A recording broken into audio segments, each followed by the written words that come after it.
Welcome to inspiration with Neeraj. आज मैं आप सभी लोगों को 10वीं कक्षा की पंजाबी की लेसन 6 की समरी सुनाऊंगी, जिसका नाम है राजिया राजकरेंदिया, जिसे केवल धालीवाल ने लिखा है। चलिए स्टार्ट करते हैं। जंगल में तोता और मैना एक टहनी पर बैठे हुए हैं। तोता को नींद आ रही है। मैना उससे पूछती है, तुझे नींद क्यों नहीं आ रही है? तो तोता कहता है, प्रजा में इतनी हाहाकार मची हुई है, प्रजा इतनी परेशान दुखी है, तो राजा पूछता ही नहीं कि लोगों में इतनी प्रॉब्लम क्यों है।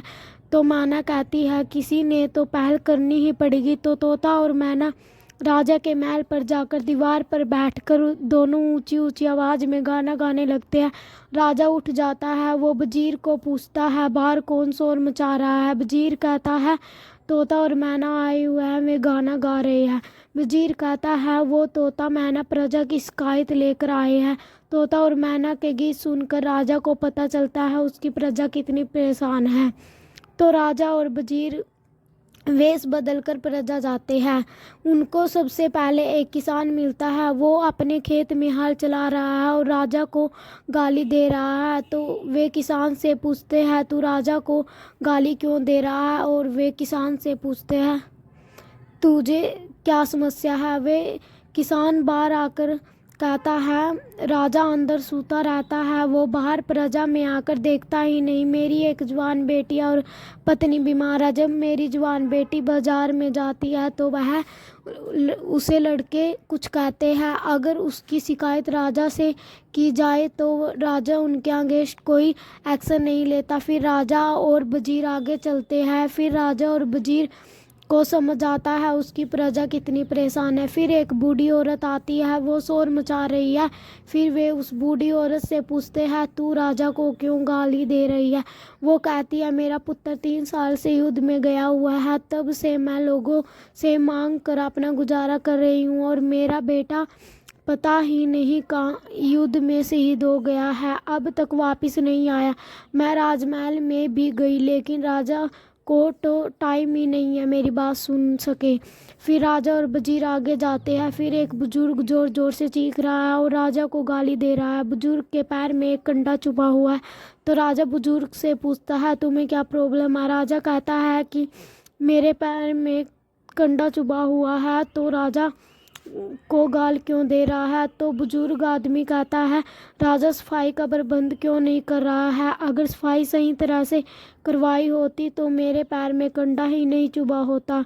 तो बुजुर्ग कहता है, तू और सूल ले आ, एक और सूल ले आ, एक सूल ही दूसरे सूल को निकाल सकता है। तो राजा कहता है, तुझे तो राजा की फौज में भर्ती होना चाहिए। तो बुजुर्ग कहता है, मैं राजा की फौज में भर्ती कभी भी नहीं होऊंगा। राजा की फौज में सारे फौजी गद्दार है, वे दूसरे देशों से मिले हुए हैं, मैं इस फौज में कभी भी नहीं भर्ती होऊंगा।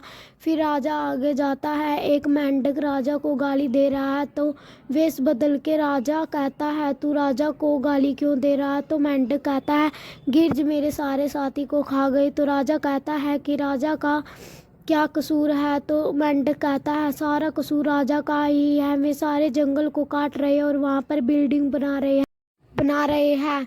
फिर उन जानवरों को रहने के लिए जगह ही नहीं मिलती। फिर राजा और वजीर पुलिस स्टेशन में जाते हैं, वहाँ क्या हाल है? तो वे देखते हैं कि एक पुलिस वाला एक व्यक्ति को पीट रहा है। व्यक्ति कहता है, मैंने चोरी नहीं की, लेकिन फिर भी वह पुलिस वाला उस व्यक्ति को पीट रहा है। तो पुलिस वाला कहता है, तू अगर मुझे महीने का टैक्स देगा तो मैं तुझे जाने दूंगा। तो व्यक्ति कहता है, मैं टैक्स दूंगा। तो पुलिस वाला उसे जाने देता है। जब वो बाहर आता है तो राजा उससे पूछता है कि पुलिस वाला तुझे क्यों पीट रहा था? तो व्यक्ति कहता है, मैंने चोरी नहीं की, लेकिन फिर भी राजा पुलिस वाला मुझे पीट रहा था और टैक्स देने के लिए मजबूर कर रहा था। तो राजा कहता है कि तू मेरे साथ अंदर चल, मैं सरपंच हूँ, मैं उससे बात करूँगा। फिर वे अंदर चले जाते हैं। तो राजा उस पुलिस वाले को कहता है, तुम इसे बिना वजह क्यों पीट रहा था? तो पुलिस वाला कहता है, तू कौन है? तो राजा कहता है, मैं पास के शहर का सरपंच हूँ। तो पुलिस वाला कहता है, तू इसका पक्ष न ले। तो राजा कहता है, मैं तुम्हारी शिकायत राजा से करूँगा। तो वो कहता है, जाकर दे, मैं राजा से नहीं डरता। तो राजा और वजीर महल चले जाते हैं। Thank you.